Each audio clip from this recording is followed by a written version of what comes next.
Nous sommes, comme chaque semaine, des parents détendus grâce au conseil d'Emmanuel Mallard sur RCF Vendée, qui est coach parental. Bonjour Emmanuel. Bonjour Julie, bonjour à tous. Alors aujourd'hui, on va parler d'un sujet qui est dense quand on a un jeune enfant. C'est la frustration. Ça s'énerve, ça pleure, ça crie parce qu'on lui a dit souvent ce fameux mot non. Qu'est-ce que c'est concrètement c'est une émotion, la frustration? C'est un sentiment, une réaction? C'est une réaction suite à une émotion. C'est-à-dire que la frustration, en fait, est souvent liée parce qu'on interdit quelque chose dont l'enfant va ressentir peut-être de la colère, de la tristesse, qui sont des émotions, mais ça va se manifester par de la frustration. La frustration, on va la retrouver à ce moment-là, entre 2 et 5 ans. C'est vraiment là où elle est très intense, mais pas que là. On va la retrouver à l'adolescence, où là encore l'enfant veut prendre encore plus son autonomie, où il a du mal, encore plus de mal à respecter le cadre et les règles. Donc cette frustration, elle est due à quoi? Et pourquoi ça arrive à cet âge-là, entre 2 et 5 ans? C'est dû simplement à l'immaturité du cerveau. J'en ai parlé plusieurs fois. En fait, le cerveau, on peut le diviser en 3 parties. Le cerveau reptilien, qui est je bois, je mange, je dors, je défèque, je me reproduis, c'est tout ce qui est animal un petit peu. Le cerveau limbique, ce sont les émotions, joie, tristesse, colère. Et le cortex préfrontal, c'est ce qui va recouvrir le cerveau reptilien et qui va faire qu'on va pas se comporter comme un animal dans la société et qu'on va demander les choses au lieu de les prendre ou les arracher des mains de quelqu'un d'autre quand on est adulte, normalement. Si on nous a appris à gérer notre frustration. Et pourquoi on va se retrouver avec des petits qui, justement, vont taper pour avoir quelque chose ou prendre des mains d'un autre enfant à cet âge-là? C'est parce qu'ils ont envie de quelque chose, ils ne supportent pas ne pas avoir ce qu'ils veulent. Donc, ils vont être dans ça. Donc, la gestion de la frustration, ça s'apprend, puisque on va apprendre, justement, à gérer les émotions. Donc, on va pouvoir gérer la frustration. C'est vraiment une incapacité du cerveau qui n'est pas encore capable de gérer ses émotions. Donc mon enfant n'est pas mauvais ou méchant, c'est juste qu'il est en train d'apprendre. Du tout. Et ça, il faut vraiment l'enlever de sa tête. Moi, je vous ai dit, alors je sais pas si je l'ai raconté, mais il y a pas longtemps, j'ai eu un appel d'une maman catastrophée du côté de Lyon, là, pour un coaching pour sa petite fille de 3 ans et demi. 3 ans et demi, c'est pas vieux, qui était accusée de harcèlement scolaire sur une autre petite fille, et les parents avaient été portés plainte de l'autre petite fille. Contre un enfant de 3 ans et demi? 3 ans et demi. Elle était traumatisée.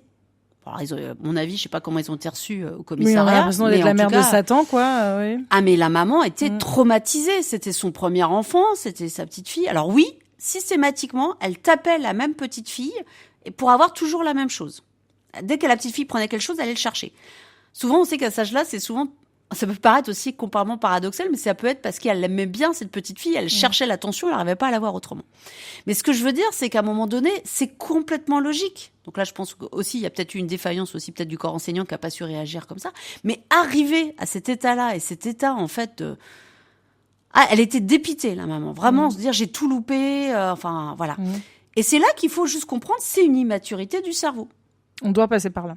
On doit passer par là. Et c'est à nous, parents, de leur apprendre à gérer justement cette frustration qui peut amener à la colère. La frustration amène à la colère. Et c'est aussi pourquoi ça arrive entre 2 et 5 ans, parce que c'est le moment aussi où l'enfant prend conscience de son autonomie, qu'il est capable de faire des choses tout seul.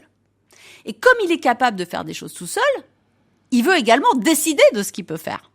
Donc c'est le moment où il va développer son autonomie, et c'est le moment aussi où il veut tout contrôler. Et on va voir pourquoi, d'où l'importance de mettre en place un cadre et des règles.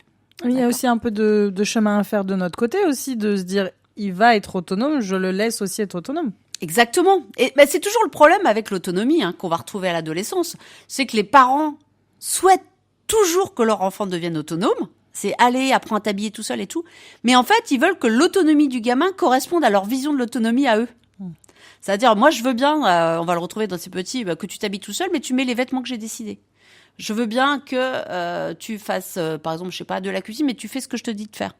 Donc, en fait, c'est toujours une autonomie qui est sanctionnée, qui est coupée dans l'élan, en fait. Donc là, il va falloir aussi apprendre à lâcher prise. À lâcher prise pour développer cette autonomie. Alors oui, ce sera peut-être fait, la tâche va être faite comme ce que vous lui avez demandé, mais peut-être pas comme vous souhaitiez que ce soit fait. Du lâcher-prise, mais pas du laxisme, du coup.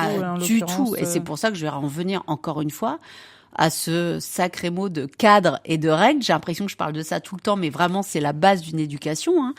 Et là, on va voir pourquoi la mise en place d'un cadre et des règles peut justement diminuer la frustration chez l'enfant et diminuer les colères. Et comment je sais que c'est de la frustration chez mon enfant?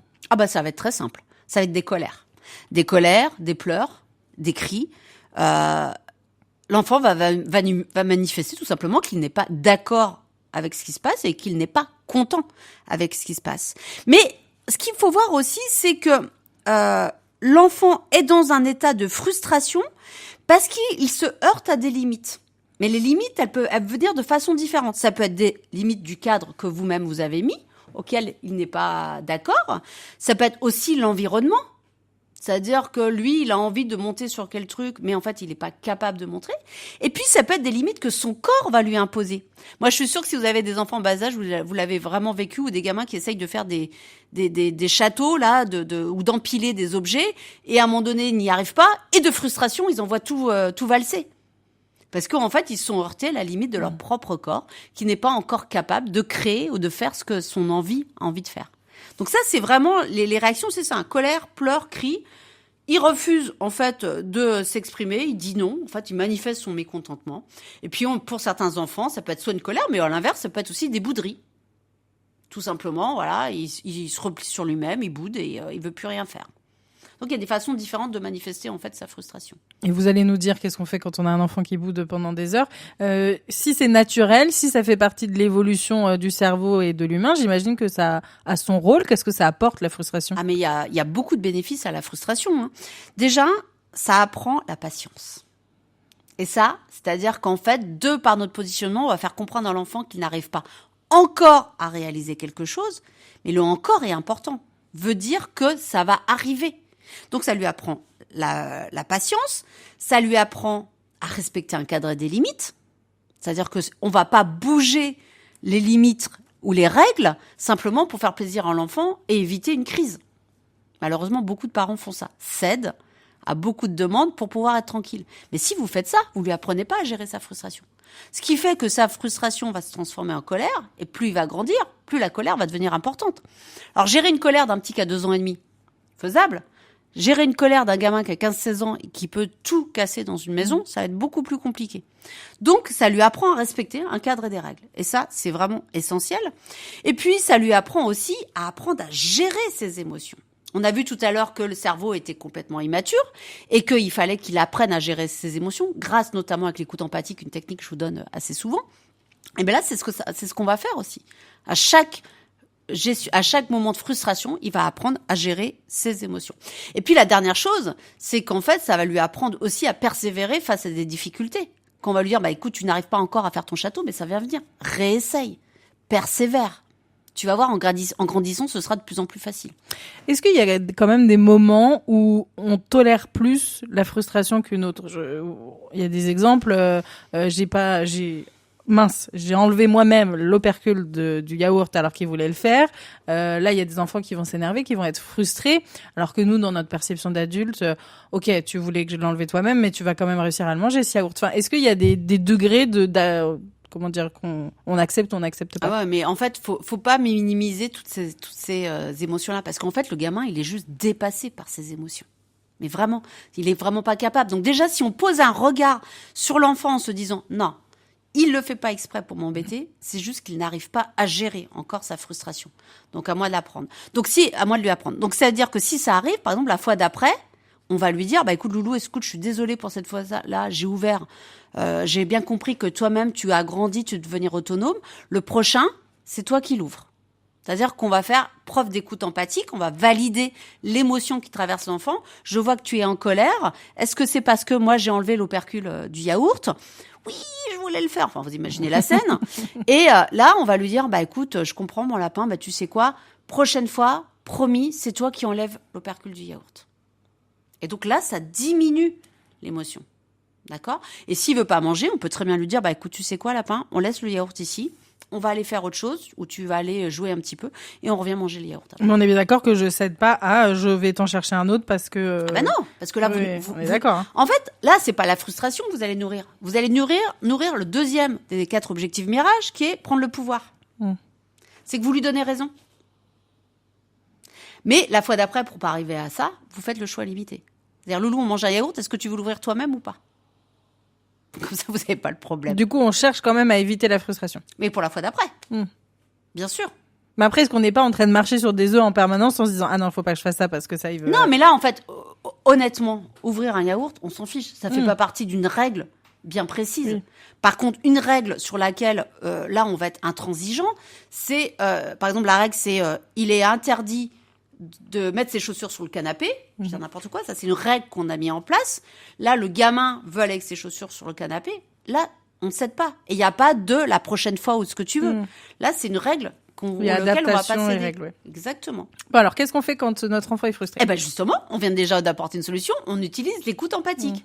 On valide la frustration de l'enfant.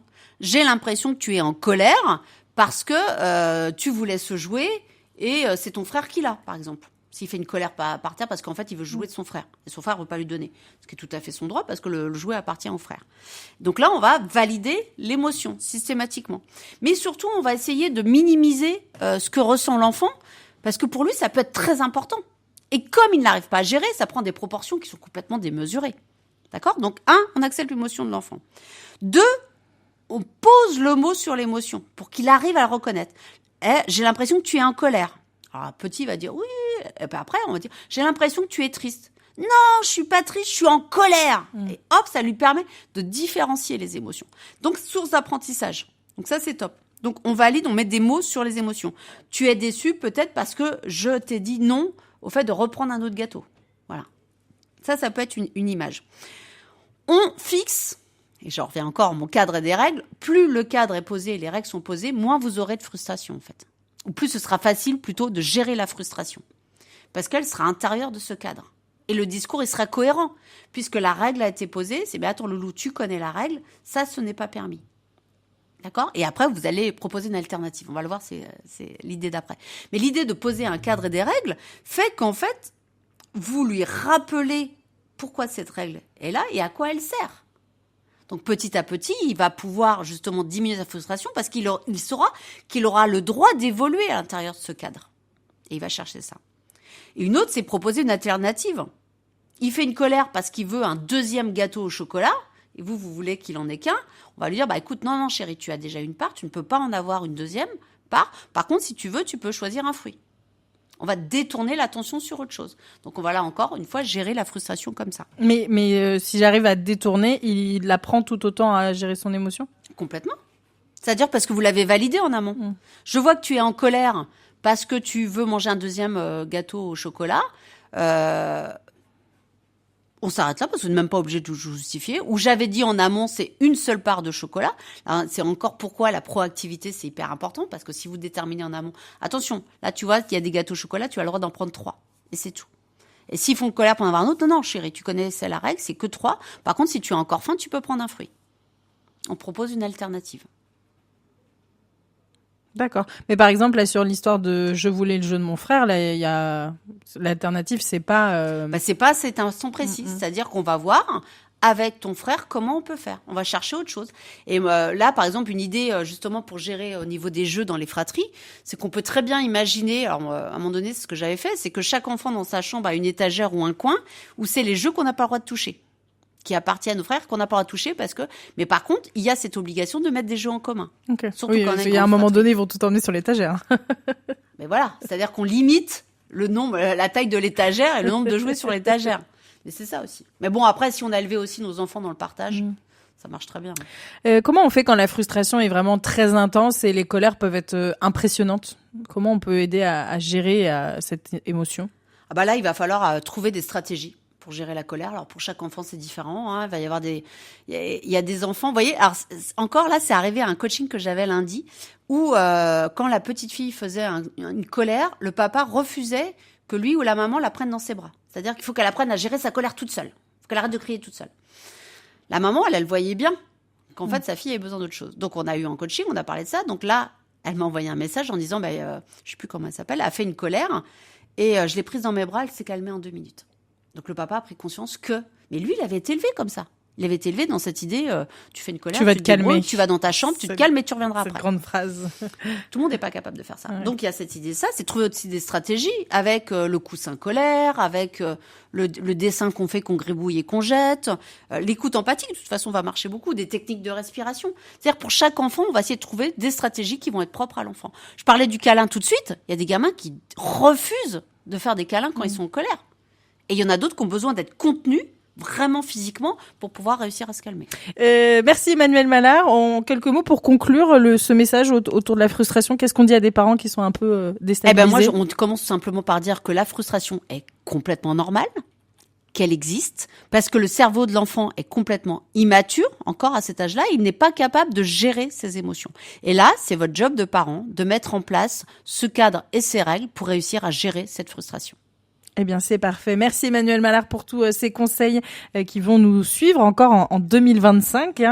Vous êtes coach parental et ensemble, on essaye d'être des parents détendus. À bientôt. Merci Julie, à bientôt.